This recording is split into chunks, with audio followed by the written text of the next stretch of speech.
Sebagian masyarakat merasa tapera merupakan program pemaksaan karena dinilai tidak sesuai kebutuhan mereka. Lantas bagaimana seharusnya pemerintah menyesuaikan antara kebutuhan masyarakat dengan kemampuan para pekerja? Sudah bergabung bersama kami Wakil Ketua Dewan Pertimbangan Apindo Haryadi Sukamdhani dan Eli Rosita Silaban, Presiden KSBSI. Kami juga sudah mencoba untuk menghubungi pihak pemerintah dari KSP dan BP Tapera, tapi kemudian kedua pihak menyatakan tidak dapat bergabung. Pak Haryadi, Bu Eli, selamat sore. Selamat sore Mas Kevin, selamat sore Mbak Eli. Terima kasih atas waktunya bersama kami di Prime Time News. Pada sore hari ini sudah ada konferensi pers yang disampaikan ya oleh Kepala Staf Kepresiden Muldoko. Dari konferensi pers sore hari ini, Pak Haryadi dan juga Bu Eli, Muldoko menyatakan tetap akan melanjutkan program Tapera ini meskipun sudah mendengarkan keberatan dari pihak buruh dan pengusaha. Tanggapan Anda dulu, Bu Eli, silakan. Baik, terima kasih Mas.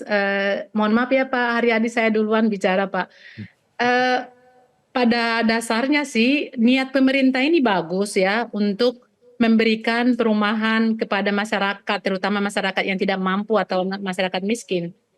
Tapi kan tidak seharusnya membebani, terutama pekerja, karena itu tabungan yang dalam tanda kutip akan wajib disetorkan dari upah, yang dimana upah saat ini kan masih upah minimum. Itu untuk upah minimum saja kami berjuang, tapi ditambah lagi nanti walaupun itu 2027 akan dipotong 2,5% plus 0,5% daripada pengusaha. Memang kalau dilihat dari kacamata pemerintah 2,5% itu dari upah 5 juta ya 126.000 per bulan. Tapi bagi kami yang menuntut kenaikan upah saja belum tentu naik 100.000 atau 200.000.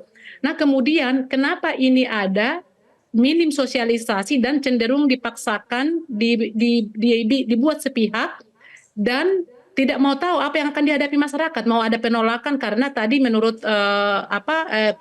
konferensinya Pak Muldoko itu akan tetap dijalankan. Bagaimana mungkin Pak bisa dipaksa? Buruh ini sekarang masih ngos-ngosan dengan upah yang ada. Karena mereka juga banyak cicilan loh, ada cicilan motor, ada KPR mereka juga gitu. Nah lalu kita menabung sampai usia 58 tahun. Siapa yang dapat menjamin saya atau teman-teman yang bekerja sekarang sampai usia 58 tahun bisa bekerja? Melihat fleksibilitas ketenagakerjaan saat ini, ada nggak jaminan bahwa semua buruh ini tidak akan di PHK sehingga mereka bisa membayar menabung sampai usia 58 tahun dan bisa menikmati katanya fresh nanti. Dan saya tidak yakin ada rumah itu nanti. Kita mau tantang dulu ya, misalnya mau tanya dengan sopan, di mana lahan yang akan disiapkan untuk itu. Lalu bagaimana dengan mereka-mereka yang sudah punya rumah? Kan untuk kalangan buruh yang misalnya dalam tanda kutip kami ini masih kekurangan dan miskin, mustahil kita mencicil rumah untuk satu saja belum lunas sampai saya pensiun. Lalu kalau ini asas gotong royong, kenapa harus dibebankan kepada mereka yang kurang mampu gitu? Memang ada disebut upah 8 juta nanti mereka akan nanti tolong saya dikoreksi ya. Mereka inilah yang nanti yang akan bisa mendapatkan atau ada akses untuk perumahan ini. Lalu ada nggak catatan atau pasal atau peraturan yang menuliskan bahwa di batas berapa yang tidak membayarkan tabungan ini, yang tidak menabung ini? Karena ini kan wajib. Kenapa tidak diteruskan saja itu untuk ASN, polisi dan lainnya yang pekerja swasta, BUMN dan BUMD biar saja itu melalui BPJS, karena kami kan punya simpanan di sana yang memang kami juga bisa menikmati langsung dan ada dana MLT yang di sana lebih dimaksimalkan melalui program JHT seperti itu Mas. Ya Pak Haryadi, dari sektor swasta juga merasa dipaksa dengan adanya program ini? Ya, jadi kalau Apindo itu udah sejak sebelum 2016, Mas, waktu masih pembahasan kita sudah menyatakan keberatannya. Karena kami melihat bahwa Tapera ini tidak lahir dari Undang-Undang Sistem Jaminan Sosial Nasional kita yang diundangkan Undang-Undang Nomor 40 tahun 2004, Mas. Nah, jadi ini beda. Jadi Undang-Undang Tapera ini berasalnya adalah dari Undang-Undang Nomor 1 tahun 2011, yaitu Undang-Undang tentang perumahan dan kawasan pemukiman. Jadi ini udah beda nih ceritanya. Walaupun di situ di pasal 121, 122, 123 di Undang-Undang Pemukiman dan Kawasan Pemukiman itu dituliskan bahwa ada pengerahan dana untuk tabungan perumahan dan sebagainya ya. Tetapi kalau kita bicara azas, itu ada azas jaminan sosial itu nggak masuk Mas gitu. Nah ini juga satu masalah di situ. Lalu kedua dari sisi yang disampaikan tadi ya waktu Bung Timbul tadi ya dalam trailer tadi menyampaikan bahwa itu sudah ada di program itu di BPJS Ketenagakerjaan atau BPJS Sostek itu betul karena sudah ada di dalam PP nomor 55 tahun 2015 yang disebutkan di pasal 37A itu bahwa dari dana JHT itu bisa digunakan 30% Mas untuk program perumahan. Dan di dalam dana kelolaan JHT yang sekarang ini total dana kelolaannya BP Jamsostek itu sudah 728 triliun Mas. Jadi JHT-nya diperkirakan sudah lebih dari 500 triliun. Artinya apa? Itu sudah sangat cukup kalau itu dimanfaatkan secara maksimal. Jadi kalau ada tapera ini sebetulnya memang dari awal kami melihat ini program udah mengada-ngada gitu loh. Udah mengada-ngada mau bikin platform sendiri yang sebetulnya menyasarnya itu mengangkat dari ASN, TNI, Polri dan masyarakat bangsa rendah. Jadi kalau yang swasta sebetulnya sudah aman, sudah ada dan kalau itu bicara backlog seharusnya sudah bisa. Jadi saya sampaikan aja Mas ya di program MLT itu sudah jelas bahwa ada program untuk pinjaman uang muka perumahan. Itu maksimal bisa diberikan adalah sampai 150 juta. Lalu ada KPR. KPR ini bisa sampai 500 juta dan pinjaman untuk renovasi rumah itu sampai dengan 200 juta. Dan bahkan developernya pun bisa diberikan pinjaman. Dan itu range-nya udah diatur, Mas. Ini diatur dalam Permenaker nomor 17 tahun 2021. Yaitu bunganya adalah kalau untuk si peserta itu adalah 3% dari BI 7 days repo rate. Dan kalau untuk didepositokannya itu adalah 2% dari BI 7 days repo rate. Maaf, tadi yang untuk peminjam itu 5%, Mas. 5%, depositonya 2%. Jadi bank itu ada spread 3%. Nah, ini udah dibicarakan, Mas. Jadi semuanya udah jalan sebetulnya sekarang.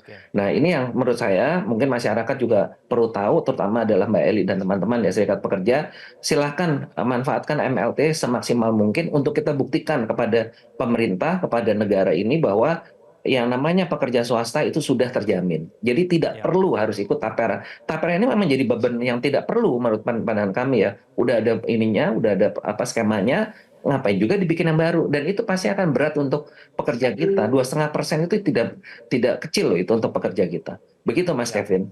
Ya, Pak Radin dan juga Bu Eli, kita dengarkan dulu ya pernyataan dari Kepala Staf Kepresiden Muldoko dalam konferensi pers tadi. Ini sesungguhnya ini perpanjangan dari Pak Pertarum. Pak Pertarum itu dulu dikhususkan untuk ASN. Nah, sekarang diperluas kepada pekerja mandiri dan juga swasta. Kenapa diperluas? Karena ya ada problem backlog yang dihadapi oleh pemerintah sampai dengan saat ini ada 9,9 juta masyarakat Indonesia yang belum memiliki rumah. Ini data dari BPS ya, bukan ngarang ya. Untuk itu maka kita berpikir keras, pemerintah berpikir keras, memahami bahwa antara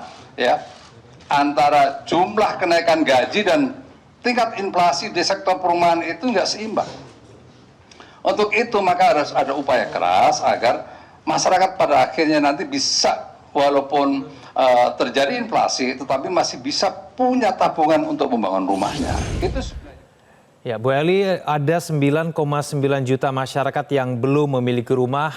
Inilah kemudian menjadi alasan kita harus membantu, kita harus dengan semangat gotong royong akhirnya tapera itu dijalankan. Alasan ini sebetulnya masuk akal tidak bagi buruh, Bu Eli?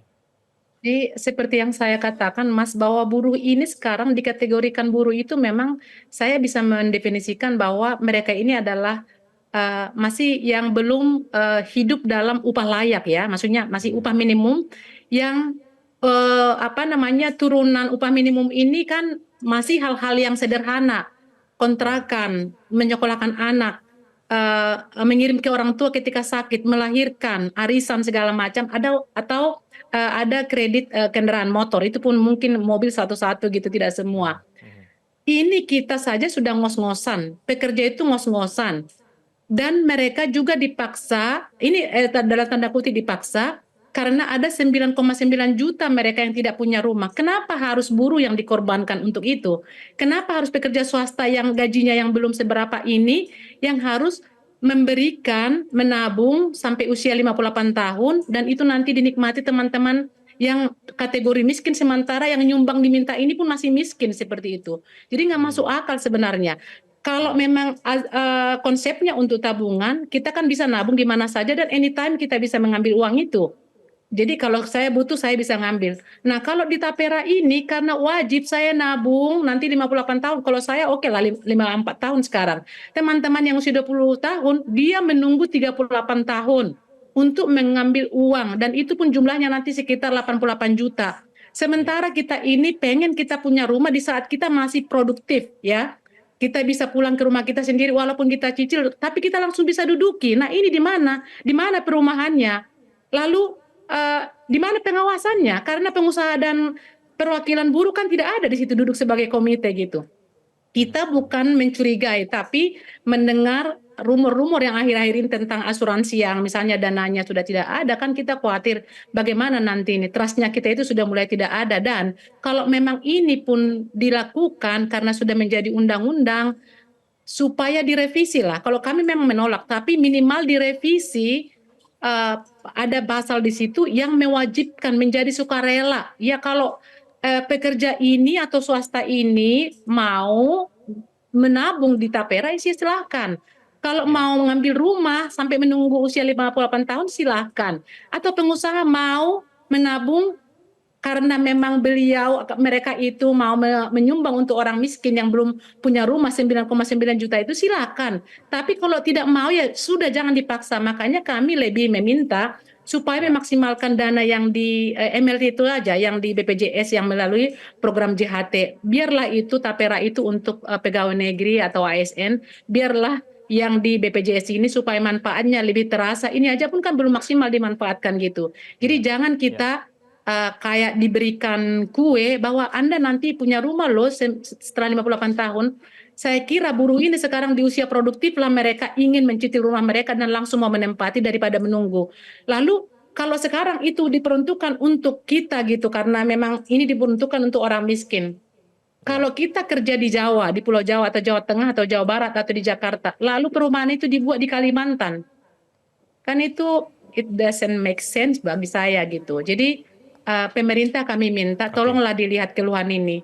Mungkin pekerja dan pengusaha itu tidak akan pernah sama-sama dalam posisi yang sekarang ini. Karena kami melihat memang ini menjadi sebuah problem di masa depan kami dan barangkali juga pengusaha akan mengambil jalan pintas daripada gua capek-capek membayar 0,5% untuk sekian ratus ribu buruh yang menjadi karyawan saya. Lebih bagus saya efisiensi saja, saya PHK itu. Lalu buruh ini apa masa depannya kalau seperti ini?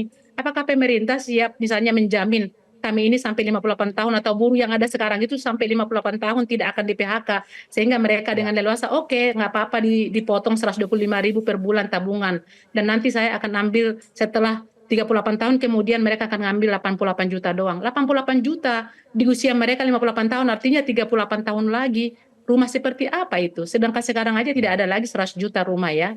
Jadi itu yang kita lihat mas saat ini menjadi problem. Tidak semua pekerja yang akan diikutsertakan ya dalam program Tapera ini ya. Hanya yang pendapatannya di bawah upah minimum ini tidak wajib menjadi peserta Tapera. Nah, kita dengarkan dulu pernyataan dari Komisioner BP Tapera Heru Pudio Nugroho berikut ini. Siapa saja yang wajib menjadi peserta? Wajib atau enggak kan gitu pertanyaannya ya. Kalau melihat substansi Undang-Undang Nomor 4 2016 tentang Tapera, ya harus dipahami, tidak semua pekerja diwajibkan menjadi peserta Tapera. Hanya yang pendapatannya lebih dari upah minimum. Di bawah upah minimum tidak wajib menjadi peserta Tapera. Kalau tidak semua pekerja yang diwajibkan untuk menjadi peserta Tapera, apakah ini juga memberatkan di sektor swasta? Kita akan bahas itu saja. Pemirsa jangan kemana-mana, kami akan kembali. Ya, sekalian menanggapi mengenai transparansi dari pernyataan Pak Muldoko itu, Pak Haryadi, apakah kemudian peserta Tapera yang dibebankan kepada pekerja di atas upah minimum itu akan tetap memberatkan dari sektor swasta, Pak Haryadi? Ya, itu kan komitenya tuh ada 4, Mas. Ada dari Menteri Keuangan, Menteri PUPera, Menteri Tenaga Kerja, OJK, dan 1 dari expert ya. Nah, kita bisa bayangkan kemarin Pak Basuki ditanya wartawan kan, tentang tapera kan nggak bisa menjawab. Mohon maaf ya, kemarin rekamannya beredar. Artinya apa? Komite ini apa beda dengan BPJS Tenagakerjaan dan Kesehatan, Mas. Perwakilan pemberi kerja ada, Ada ya. perwakilan pekerja ada. Alhamdulillah kan apa sampai hari ini BPJS Ketenagakerjaan dan Kesehatan berjalan cukup baik. Kemarin kesehatan apa yang BPJS Tenaga Kerjaan pernah difitnah lah, seperti fitnah kemarin dia anggap apa dia loss dari investasinya, tapi kan tidak terbukti karena apa pengawasannya Ya. stakeholdersnya ada.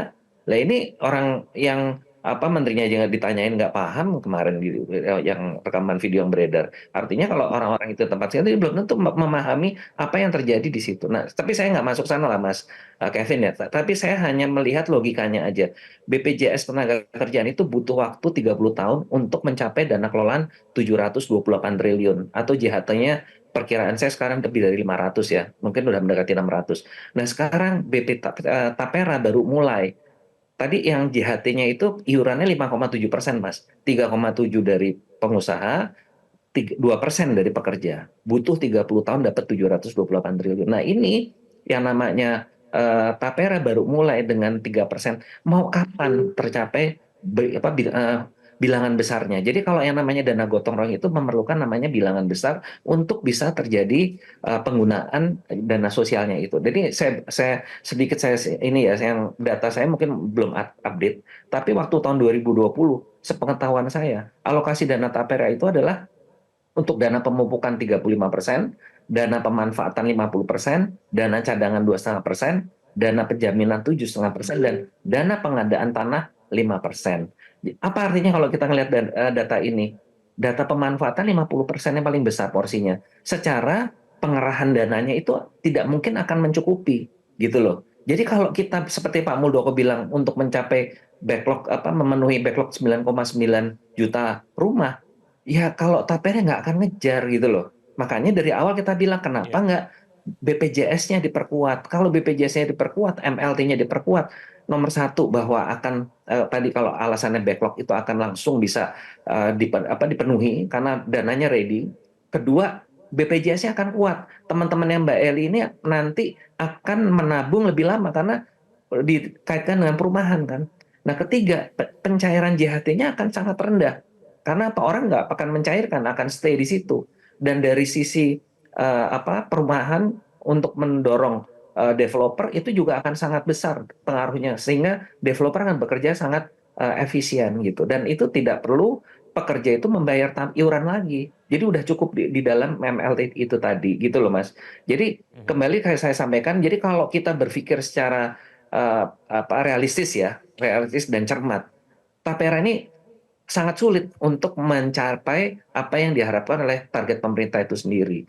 Sedangkan sudah ada dana kelolaan yang sudah siap dan sekarang sudah berjalan. Jadi harapan kami adalah bahwa seperti Mbak Eli tadi bilang, sebaiknya pemerintah mengambil inisiatif untuk merevisi undang-undang ini. Biarlah undang-undang Tapera ini untuk ASN, TNI, Polri, dan masyarakat berpenghasilan rendah secara yang swasta itu biar tetap ada di BPJS Ketenagakerjaan dengan opsi kalau orang mau sukarela ikut di Tapera silahkan, tapi tidak diwajibkan pekerja swasta itu ada di dalam Tapera. Demikian Mas Kevin. Ya, Bu Eli, kaum buruh sendiri yakin tidak ini nanti pengelolaannya akan transparan dan akuntabel? Kita sih nggak mau berasumsi ya Mas ya sebenarnya ya.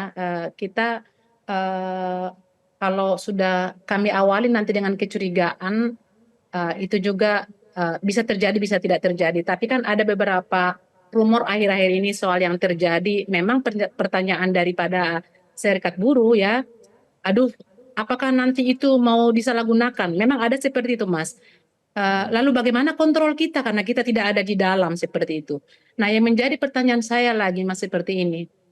Karena ini ada uang kita ya, uang kita yang kita tabung di sana, dan pengusaha juga kontribusinya di sana karena itu nanti langsung dipotong dari upah bulanan kita.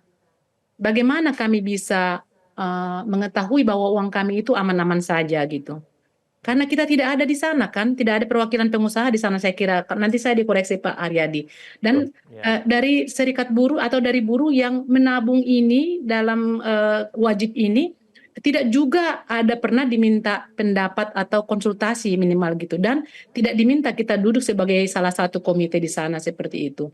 Nah, satu lagi pertanyaan saya, kalau misalnya ini tetap diundangkan, dilaksanakan 2027, kalau misalnya kita tidak mau gitu, pekerja ini tidak mau gitu, atau pengusaha juga kan sekarang kan menolak sebenarnya, apakah kita mau dipenjara rame-rame seperti itu? Jadi sudahlah pemerintah lihat saja yang lebih diutamakan itu saat ini adalah kalau memang ini untuk buruh yang untuk masyarakat yang masih 9,9 juta lagi, ada kok hal-hal yang dapat dilakukan pemerintah tanpa membebani buruh yang saat ini upahnya masih rendah. Karena tidak ada artinya kenaikan upah tahun ini atau tahun-tahun selanjutnya ketika disatukan lagi dengan ada potongan yang ada tabungan yang baru dan naik upah. Jadi seolah-olah itu subsidi silang seperti itu. Jadi kami mohon pemerintah melihat lagi lah suara-suara ini, karena memang tadi siang kami konferensi pers dengan Apindo, kami bersama-sama dan semua anggota buruh yang ada di seluruh provinsi juga mengatakan itu tidak bisa diterima untuk keadaan dengan upah yang ada saat ini, karena itu memaksa. Mereka mengatakan kalau kami punya uang, kami lebih bagus menabung di bank yang sudah ada dan kami bisa mengakses atau mengambil setiap saat ketika kami membutuhkannya seperti itu. Nah, saya hitung-hitung tadi kalau usia anak saya misalnya 20 tahun, lalu dia menabung sampai usia 58 tahun, dia hanya mendapat 88 juta dengan menunggu 38 tahun. Coba, itu yang mengerikan sekali. Kalau di BPJS itu kami otomatis mendapatkan manfaat kan, misalnya kami kecelakaan, kami dapat berobat gratis. Lalu Ya. kami ada juga seperti yang dijelaskan Pak Haryadi tadi, bisa kami renovasi rumah, bisa kami KPR, bisa juga membangun rumah, dan angka itu besar loh, ratusan juta gitu. Kenapa kita dihadapkan lagi dengan yang belum tentu berjalan lancar, karena belum bisa kita katakan ini bahwa bagus pengawasannya karena sudah terjadi begini-begini. Siapa yang bisa menjamin kenakalan-kenakalan manusia sekarang ini, apalagi tidak ada kontrol? Jadi itu yang perlu diperhatikan pemerintah Ya, saat pengusaha ini. juga khawatir Artinya kami mengenai tetap mengenai mengatakan, ya Mas. kontrol ini, Pak Haryadi. Ya tadi saya bilang kan, orang perwakilan dari kita nggak ada kok. Dari pemberi kerja nggak ada, pekerja nggak ada. Semuanya orang pemerintah kan. Nah itu kontrolnya bagaimana? Tadi kan saya sebutkan, komite itu terdiri dari Menteri Keuangan, PUPera, dari tenaga kerja, OJK, dan satu dari expert dari tenaga ahli. Jadi yang dari stakeholders nggak ada. Nah itu seperti apa? Kalau ditanya transparansi, dari awal juga saya sudah menanyakan itu lah. Ini orang pemerintah semua, gimana mau kontrolnya? Ya kan tadi kan saya contohkan, orang menterinya aja nggak paham, berarti kan diserahkan ke anak buahnya kan. Nah kalau anak buahnya bikin manuver gimana? Gitu. Jadi memang transparansinya juga dipertanyakan karena nggak ada unsur masyarakat di situ untuk kontrol. Tapi kami tidak mempermasalahkan karena kami nggak setuju sama tapera, jadi kita nggak membahas itu, Mas Kevin. Kita nggak perlu juga gitu ada di situ, karena bagi kita yang penting adalah pekerja swasta itu tetap berada di BPJS Ketenagakerjaan untuk program perumahannya, dan itu sudah berjalan dan tidak perlu ada tambahan iuran lagi gitu loh. Jadi ini yang harus dipahami. Kalau memang itu masyarakat berpenghasilan rendah untuk diberikan perumahan, nah itu kan tanggung jawab negara.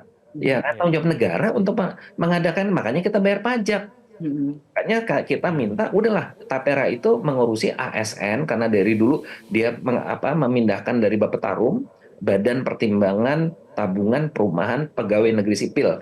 Ya udah silahkan teruskan untuk masyarakat berpenghasilan rendah, karena dulu ada program FLPP, Fasilitas Likuiditas Perbankan untuk Perumahan, itu silahkan aja jalan. Lalu juga ada TNI dan Polri yang memang sudah ada skema sendiri selama ini. Silahkan jalan, tapi pekerja swasta tidak perlu harus ikut tapera. Jangan dibuat-buat ya tadi yang Bu Eli sampaikan ya, Mbak Eli sampaikan yang udah tertib jalan terus ditarik-tarik untuk mendanai, itu yang nggak fair lah menurut saya ya.